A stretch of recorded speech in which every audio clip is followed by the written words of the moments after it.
Hello everybody, आप लोग कैसे? मेरे ख्याल से ठीक ही होंगे। आइए कहानी को देर न करते हुए स्टार्ट करते हैं। बहुत पुरानी बात है। एक गांव में शेखर नाम का एक व्यक्ति रहता। वह बड़ा मेहनती था, किंतु गांव में कोई रोजगार नहीं था। उसने सोचा कि मैं शहर चला जाता हूँ, वहाँ मुझे मेरी योग्यता अनुसार मेहनत के पैसे मिल जाएंगे। यह सोचकर शेखर एक दिन अपने गांव से शहर की ओर चल दिया। शहर बहुत दूर था। चलते चलते शेखर थक चुका था। शेखर इतना थक गया कि अब उससे बिल्कुल भी चला नहीं जा रहा था।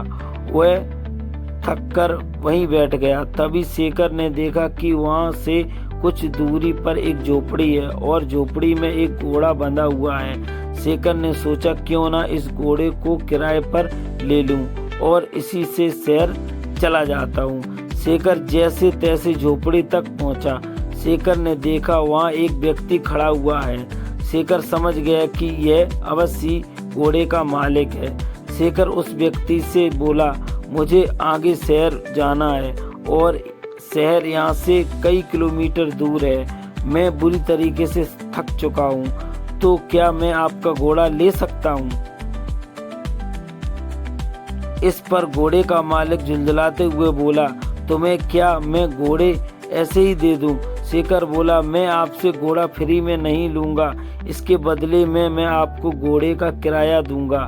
घोड़े का मालिक बोला, मैं तुम्हें घोड़ा किराए पर तो दे सकता हूं, किंतु मुझे अभी दूसरे गांव जाना है। अगर तुम मुझे उस गांव तक छोड़ दो तो मैं यह घोड़ा तुम्हें किराए पर दे सकता हूँ। शेखर झट से तैयार हो गया। शेखर घोड़े पर आगे बैठ गया और घोड़े का मालिक पीछे। गर्मी के दिन थे, बहुत तेज धूप भी थी। दोनों चलते चलते थक गए और पसीना से त्रस्त हो गए। शेखर बोला, बहुत तेज धूप और गर्मी और थकान भी बहुत हो रही है, कहीं थोड़ी देर आराम कर लिया जाए। दोनों ने इधर उधर देखा, किंतु कहीं भी कोई पेड़ नहीं दिखा। तभी शेखर घोड़े से उतरा और घोड़े के ही छांव में बैठ गया। शेखर थोड़ी देर ही घोड़े की छांव में आराम कर पाया था कि यह सब देखकर घोड़े का मालिक बुरी तरह से जल गया। घोड़े का मालिक बोला, मैं तुम्हें घोड़े किराए पर दिया हूँ, उसकी छाया किराए पर नहीं दी। तुम हटो यहाँ से, इस छाया पर मेरा अधिकार है और मैं यहाँ आराम करूँगा।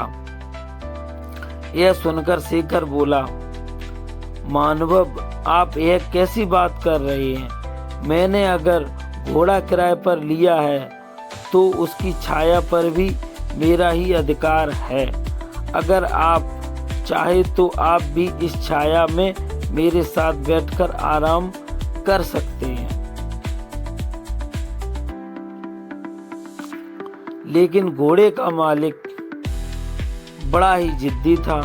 वह बोला, नहीं नहीं, इस छाया पर सिर्फ और सिर्फ मेरा ही अधिकार है और मैं ही इसकी छांव में बैठूंगा।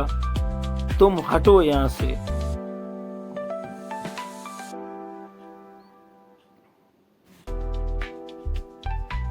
इतनी छोटी सी बात पर दोनों में जोर जोर से बहस होने लगी और बात तू में से हाथापाई पर आ गई। दोनों एक दूसरे से झगड़ने लगे और एक दूसरे पर लात घूंसे बरसाने लगे। सुनसान जंगल में उनके बीच बचाव करने वाला भी कोई नहीं था। दोनों की लड़ाई देखकर घोड़ा भड़क गया और वहां से भाग गया। थोड़ी देर बाद जब घोड़े के मालिक ने घोड़े को देखा तो वह कहीं दिखलाई नहीं दिया। यह देखकर घोड़े का मालिक बोला, अरे मेरा घोड़ा कहाँ चला गया? वह तो अभी नया है, उसने ठीक से घर भी नहीं देखा, पता नहीं वह कहाँ चला गया और अब मैं कैसे उसे ढूंढे?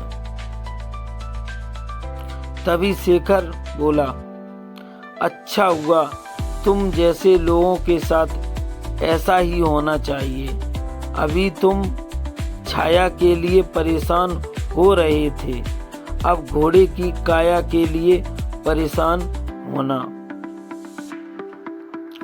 घोड़े के मालिक को अपनी गलती का एहसास हुआ और अपना माथा पीट कर हाय तौबा करते हुए बैठ गया और बोला, मेरे थोड़े से लालच से मेरा कितना बड़ा नुकसान हो गया। मुझे अपनी करनी का फल मिल गया। घोड़े की छाया के लोभ के कारण घोड़े की काया से भी हाथ धो बैठा। शिक्षा।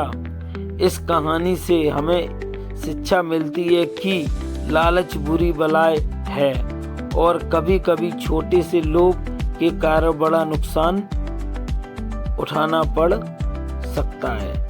दोस्तों, अगर हमारी कहानी अच्छी लगी हो तो लाइक कमेंट शेयर करना, चैनल को सब्सक्राइब करना। मिलेंगे अगली कहानी के साथ। बाय बाय दोस्तों।